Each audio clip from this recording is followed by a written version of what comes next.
What if the fate of the next Lakers dynasty doesn't hinge on superstar talent alone, but on the precarious art of timing and calculated risk? How one trade, one contract, one whisper in the front office could tip the scales between glory and heartbreak. Welcome back to Lakers News Fan Report, where raw truth meets purple and gold passion. Smash that like button, hit subscribe, and ring the bell so you never miss a second of this drama because, folks, the Lakers are stirring the pot again, and it feels like it's all coming down to a razor's edge right now.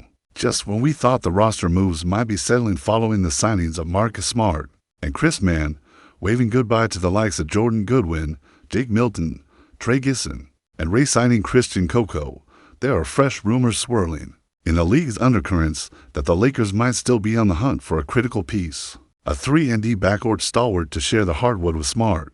The name on everyone's lips, Jrue Holiday. Yes, the seasoned veteran who has been bouncing between Portland and Boston like a restless spirit. Traded, retraded, then once again tied to the Blazers, but now potentially linked to the Lakers through multiple reports. This isn't just idle chatter from some beat writer lost in rumor land. Grant Aft from the Fast Break Journal, a Dallas Mavericks fan no less, broke this story, and it's been echoed by insiders like Brett Siegel and others who point to a warm relationship between Rob Pelinka and Joe Cronin, the Blazers GM. Could this be the missing defensive juggernaut the Lakers crave? Or just another mirage in the desert of a rebuilding offseason? Jrue Holiday, a name synonymous with relentless defense the past 15 years, is not just another veteran, he's one of the NBA's premier perimeter locks. A guy who at 35 still brings that disruptive energy, averaging a respectable 11 points, 4 rebounds, 4 assists, and over a steal per game last season, all while shooting 44% from the field and hovering around 35% from beyond the arc. But here's the rub: the contract, locked in through 2027 to 28 with close to $32 million annually, ballooning to over $37 million in the final year. It's a serious commitment. And when we talk about a Lakers team juggling cap space, rebuilding pieces, and a timeline that necessarily revolves around developing young star Luka Doncic, does Holiday's price tag align with their long-term vision? To pry Holiday away from Portland, who have Damian Lillard out for the season and are quietly rebuilding themselves, the Lakers might have to dangle assets like Rui Hachimura, Gabe Vincent, Maxi Kleber, or even Jared Vanderbilt. Personally, trading Hachimura feels like a move too far for the likes of a 35-year-old guard, especially given what he brings offensively. But swapping Vanderbilt for Holiday might make more sense. A defensive-minded player for a defensive-minded player. Imagine a backcourt pairing of Holiday and Smart, both tenacious on that side of the ball, creating a nightmare for opposing guards. Yet, would this mean Smart shifts to the bench behind Austin Reeves and Luka Doncic?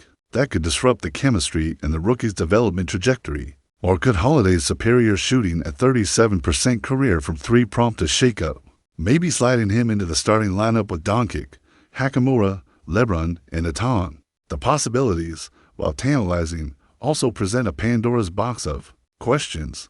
Then there's Portland's perspective. Would the Blazers part with Holiday for the assets the Lakers can muster? They are rebuilding with Lillard's absence, and Holiday may not fit this timeline. Reports even suggest Holiday was displeased with being sent back to Portland. It's a tangled web of player happiness, team direction, and salary cap logistics, all of which can stall or sink any deal. Diving deeper into the Lakers' needs, it's clear their defense could use a specialized wing defender who can guard bigger bodies, a role neither Holiday nor Smart excels at fully. Enter Matty Stibble, a defensive dynamo who could close that gap with his elite defensive instincts and respectable 35% three-point shooting. Combining him with Holiday in a trade package might justify parting with more assets: Rui Hachimura, Gabe Vincent, Maxi Kleber, or Vanderbilt, plus holding firm on valuable future picks like the 2031 first-rounder. That kind of deal tightens the Lakers' defense in a way that could stanch the bleeding and elevate the team's ceiling. But would Portland bite? And would this triple move be too steep for an aging Holiday and a talented but niche defender in Thibault? The deeper you dig, the clearer it becomes that this isn't just about talent acquisition, it's a chess match. The Lakers are balancing development around Luka, managing the financials, and hoping to blend experience with youth without sacrificing either Holiday's age, contract, and the price might just not mesh with that strategy. And even if the Lakers twitch towards bringing him in, it might be with lower priority.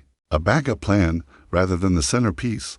Believe me, as someone who's licked wounds from every Lakers misstep and cheered every improbable championship march, I've long admired Holiday's game once championed him as a perfect kingmaker on this roster. But the reality now is sobering. That luxury may no longer be affordable or even necessary.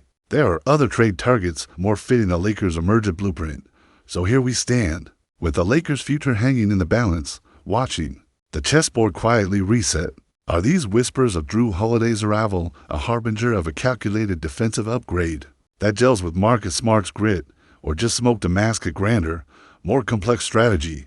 As a lifelong Lakers fan, I can't help but feel a mix of cautious hope and deep apprehension, the kind born from decades of yearning and heartbreak, because when we gamble this heavily, the margin for error shrinks to zero. So is this the start of a new empire, or the beginning of our unraveling? Drop your take in the comments. I'll be reading everyone. Listen up, Lakers Nation. If you're sitting there thinking this is just another off-season rinse and repeat, wake up. This is the kind of moment that could redefine everything. A crossroads so tense it's practically pulsating through the veins of LA right now. This isn't just about roster moves or player swaps. This is the crossroads where legacies are forged or tarnished, where decisions made in the shadows of the front office echo in the rafters of Crypto.com arena for generations. LeBron James, Anthony Davis, the legends carrying the weight of purple and gold on their backs like Atlas, holding up the basketball world, gritting their teeth, pushing through injuries, fatigue, and swirling doubts not just from the critics, but from themselves, questioning if the team around them can truly lift them back to glory. LeBron, on the precipice of his late 30s, isn't just chasing stats or another ring. He's chasing immortality, the kind that cements his name alongside Kareem, Magic, and Kobe, proving that even in the twilight of his career, the Lakers remain the standard. But what if the front office's chess moves fall short? What if the gamble on Holiday, if it even happens, further shackles the cap space, putting rookies like Austin Reeves and Bronny James in roles that stifle their growth, rather than unleash their potential? Because let's be real, Reeves has become more than just a rookie sensation. He's the spark plug of this new Lakers soul, the guy who can carve out minutes with grit and clutch shooting. And Bronny, Jason Kidd had it right. This kid carries the ambition to be a Lakers legend, but he'll need patience, mentorship, and a stable foundation, none of which flourish in chaos. Now picture this: Anthony Davis, whose body has been a fragile house of cards throughout his tenure here, forced to bear an even greater load if the defensive backcourt pairing falls short. No Holiday, no Thibault, just Marcus Smart trying to hold down the perimeter while AD is duking it out inside against juggernauts like Jokic or Michael Porter Jr. This isn't conjecture, it's a recipe for crisis, because the Lakers aren't just buying talent, they're buying time. Time for LBJ to close his finals chapter on his own terms. Time for the young guns to ascend. And time for this city to finally breathe again after years of almost their heartbreak. But here's the kicker, and it's a needle-sharp one. What if a billionaire swoops in, disrupting this delicate Lakers balance? You know the hush-hush rumors, new ownership interest, a power play brewing beneath the glitz and glamour of Hollywood Hills. Jeannie Buss remains at the helm for now, a warrior queen holding on to the family legacy, navigating cap hell and player egos with the finesse of one who's weathered storms since the Showtime days. Yet, the threat of disruption looms like a thunderstorm ready to tear through the West Coast. Imagine a figure with deep pockets, flashy ego, and a vision that might clash directly with the soul of this franchise. Could this be the moment where the Lakers either double down on their old-school dynasty DNA or get swept into an unfamiliar new era of business-first basketball? Because the Lakers' DNA isn't just about buckets and blocks, it's Showtime magic. It's the constant barrage of crowd-pleasing offense mixed with lockdown defense, the fast breaks, the alley-oops, the Hall of Famers aura that electrifies LA on game night. Remember the 80s with Magic and Kareem, that flair and swagger? Remember the 2000s three-peat when the Kobe Shaq juggernaut tore through the league like a storm nobody could predict or prepare for? Then the painful, grinding years after that, the years of what could have been, of broken dreams and injuries that felt like a slow bleed. And then, just as the pandemic locked us all away, that surreal 2020 bubble run, LeBron's fourth championship, an improbable, almost cinematic finale where the Lakers reminded the world that legends don't fade quietly. They roar back to life. But now, after that high watermark, The post-title decline has felt uncomfortably real.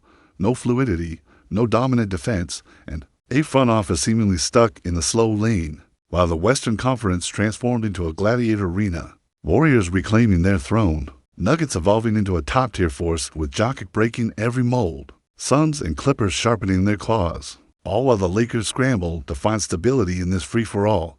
And that's the massive ripple effect, because bringing Holiday in or chasing moves to shore up defense impacts more than just the Lakers' rotation. It sends shockwaves through the whole West. The Warriors can see their reign threaten, forcing Kerr to tweak his decades-long formula. Denver might respond by doubling down on their agile, dynamic approach, knowing the Lakers are vying for that defensive edge. Phoenix and the Clippers, lurking in the wings, could exploit any chaos in LA's camp, pouncing on weaknesses in cap management, coaching shifts, or player morale. It's a powder keg waiting for a spark. Picture the emotions inside the locker room. LeBron quietly shouldering the tension, AD chafing at the uncertainty, Reeves eager but wary, Lavert and Vincent trying to make their mark, while the fans scream for coherence and a direction that leads somewhere beyond the familiar cycle of hope, disappointment, rinse, repeat. And the fans, oh, the fans, damn it, you can feel it in the streets, in the echo of chants inside the arena, in every social media post ringing with frustration, nostalgia, and a deep, desperate hunger for clarity, because Lakers fandom isn't just about watching basketball. It's about living and dying with every season, every trade rumor, every injury report. It's about waking up on draft night hoping for a miracle and falling to sleep with a pit in your stomach when nothing happens. It's about the thrill of victory and the agony of watching your heroes struggle under the crushing weight of expectation. But now, standing amid the rising smoke of rumors and the looming deadlines, the big question is, what does all this mean for the identity of this Lakers squad that once ruled the league's heartbeat? Will they become a resilient, reinvented force led by LeBron's iron will and a revamped, ruthless defensive shield? Or are they teetering on the edge of a fractured dynasty, held together by nostalgia and fractured gambles that lead nowhere? Because make no mistake, the margin for error here is paper-thin. One misstep, and it won't just be a loss on the scoreboard. It will be a massive psychological blow with cascading effects that could last years. The Lakers, after all, aren't a mid-tier franchise dabbling in the luxury tax. They're a global brand, a symbol of greatness and Hollywood dreams, where every move is scrutinized under a magnifying glass that combines business, emotion, and history. What if Holiday is the answer, a desperate clutch for defense and experience? What if he drags the team deeper into salary cap purgatory, jeopardizing the future for a short-term bandage? And what if the front office, exhausted from past mistakes, finally breaks through with a masterstroke, the kind that will keep LeBron's twilight shining bright, and build a new, gritty core that rises like a phoenix? Now imagine that, a Lakers team swaggering back into contention, defense stifling the West, offense firing on all cylinders, and a city unified in hope.